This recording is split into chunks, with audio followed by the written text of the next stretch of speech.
The perennial question, will Krishna consciousness solve all your problems? And if I still have problems, is there something wrong with my practice? And the answer is definitely maybe.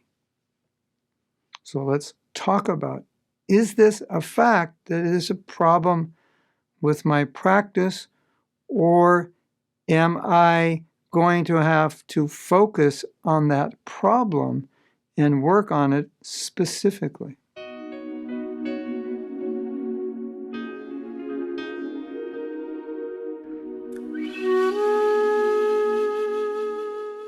So a lot of times devotees ask this question, won't Krishna consciousness solve all my problems?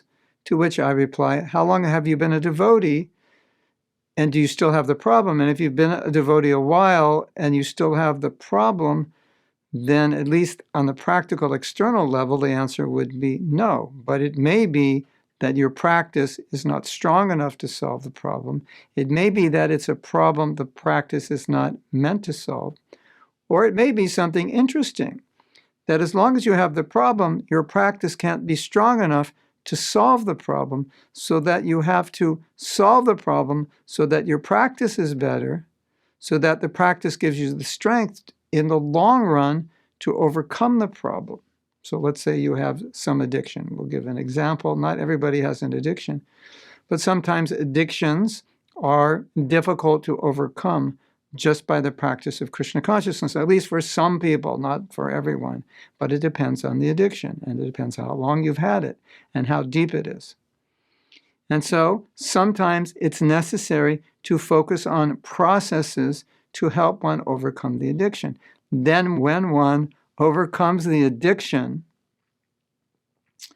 their Krishna consciousness, of course, becomes stronger, and that strength gives them the power to continue to overcome the addiction. But as long as they have the addiction causes them to break principles, which weakens them, which brings their chanting down, so the chanting isn't as pure as it would be if they were following. And so there's this vicious circle going on. So to think it would be wrong to focus on a problem that is weakening my Krishna consciousness, that I'm not able to overcome with my practice of Krishna consciousness at this point, would be wrong. And I've often said that the effort to overcome that problem should be seen as part of your sadhana. It should not be seen as something separate from your sadhana. Now, here's the problem. Some of us, and this is common amongst all spiritualists, or not all, not every last one of them, but in general, is to take shelter in the process to avoid actually facing the problem. And we all join Krishna consciousness, most of us, to run away from problems, to transcend problems, to forget about problems, to take a spiritual process which would solve the problem, but that doesn't always work, that all the problems go away. So sometimes we use the process to avoid the problem. And so the problem remains, it festers within us, and we're not aware of it, we neglect it, we don't address it in the name of I will transcend it or I will solve it, but actually what we're doing is just not facing it, running away from it, and using the spiritual process as an excuse not to heal the conditioning that we need to heal. And most of that conditioning that we need to heal, it comes up, it becomes noticeable in relationships. So whenever you're having problems in relationships, especially if it's consistent, like with many, many devotees, it's usually a sign that there's some work you need to do, because that's when it manifests mostly. When you get married, you will see there's certain tendencies and conditioning that you have that starts to manifest in that close relationship. Maybe you weren't aware of it. Maybe you don't even want to admit it when your spouse tells you, no, you have this nature that you do this. And you think, no, I'm too Krishna conscious to have this problem, or I will solve it with Krishna consciousness. Maybe you will. But if you don't, it's not a question of, does Krishna consciousness solve this problem? It's a question of, maybe it does for somebody, but it didn't for you. And this problem is getting in the way of having a proper relationship.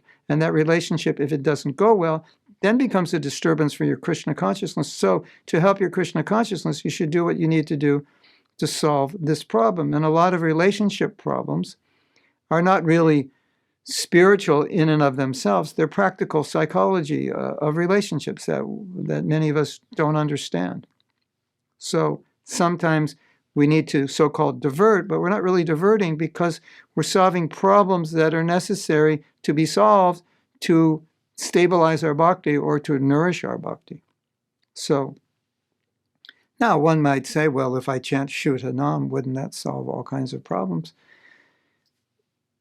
I can't say that because we still see very, very advanced devotees sometimes have problems getting along for whatever reason. Or sometimes there's just the conditioning, thinking that, well, I'm just smarter than you and I know better than you.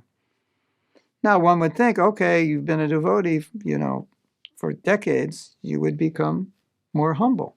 Yeah, probably you are way more humble than you were when you were first a devotee. But if you start in a very, some of us, we join, we're kind of proud. So when we come down from our pride, we might be here. But a new bhakta may actually start on this level. So, we have to recognize these things. We're works in progress. We're all coming into Krishna consciousness on different levels. So it's not just cut and dry. Shastra says this. It's the same one size fits all. Some people come to ISKCON, come to spiritual life. They're very humble from the beginning.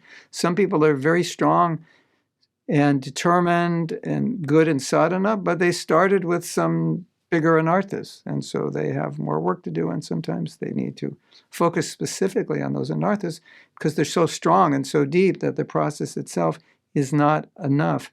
Again, but I'm saying working on them is part of the process because Prabhupada tells us to work on them. Be humble, be tolerant, be forgiving. Okay, work on it. If you need more work on it. That's part of your sadhana.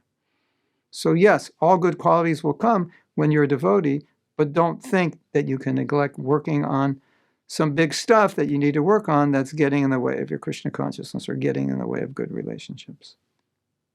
Srila Prabhupada ki jai.